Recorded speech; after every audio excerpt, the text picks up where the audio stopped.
দীর্ঘ 17 বছর নির্বাসিত থাকার জীবনের পর আমাদের মাঝে ফিরে এসছেন। আমরা বাংলাদেশ জাতীয়তাবাদী দলের প্রত্যেকটি নেতাকর্মী তথা বাংলাদেশের মানুষ আজ উচ্ছ্বসিত, উদ্বেলিত, উদ্ভাসিত, আনন্দিত। আমরা আজকের এই মহেন্দ্রক্ষণে এই ঢাকায় তার মঞ্চের সামনে এসে উপস্থিত হতে পেরেছি। এই জন্য মহান রব্বুল আলামিনের কাছে শুকরিয়া আদায় করছি। পাশাপাশি বাংলাদেশের মানুষের প্রত্যাশা তার কাছে অনেক অনেক অনেক বেশি। দীর্ঘ 17 বছর বাংলাদেশের মানুষ গণতন্ত্রের জন্য লড়াই করেছে। গণতান্ত্রিকামী মানুষের আশা আকাঙ্ক্ষার প্রতীক উনি হচ্ছেন দেশের নেতা জনাব তারেক রহমান। আমাদের বিশ্বাস এবং প্রত্যাশা উনি বাংলাদেশের মানুষের যেই দীর্ঘ লড়াই সংগ্রাম ছিল, বাংলাদেশে একটি গণতান্ত্রিক অধিকার প্রতিষ্ঠা করা, গণতান্ত্রিক সরকার প্রতিষ্ঠা করা।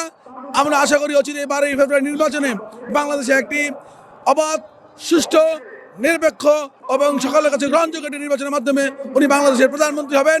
এবং উনি যদি বাংলাদেশের প্রধানমন্ত্রী হন, আমাদের বিশ্বাস উনি বাংলাদেশের সুখী সমৃদ্ধিশীল একটা বাংলাদেশ গড়ে তুলবেন, একটি গণতান্ত্রিককামী বাংলাদেশ গড়ে তুলবেন।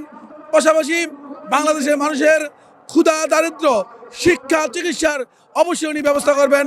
আমার প্রত্যাশা হচ্ছে আজকের এই আনন্দঘন দিনে আমরা তাকে অভিনন্দন জানাই। আজকের এই মহেন্দ্র করে আমরা আসতে পেরেছি, এই জন্য জাতির কাছে আমরা কৃতজ্ঞ এবং আল্লাহর কাছে আমরা কৃতজ্ঞ। আশা রাখি আল্লাহ আমাদেরকে নিশ্চয়ই সফল কাম করবেন এবং আগামী দিনের প্রধানমন্ত্রী তারেক রহমান আগামী দিনের প্রধানমন্ত্রী হবেন, এটি আমাদের বিশ্বাস।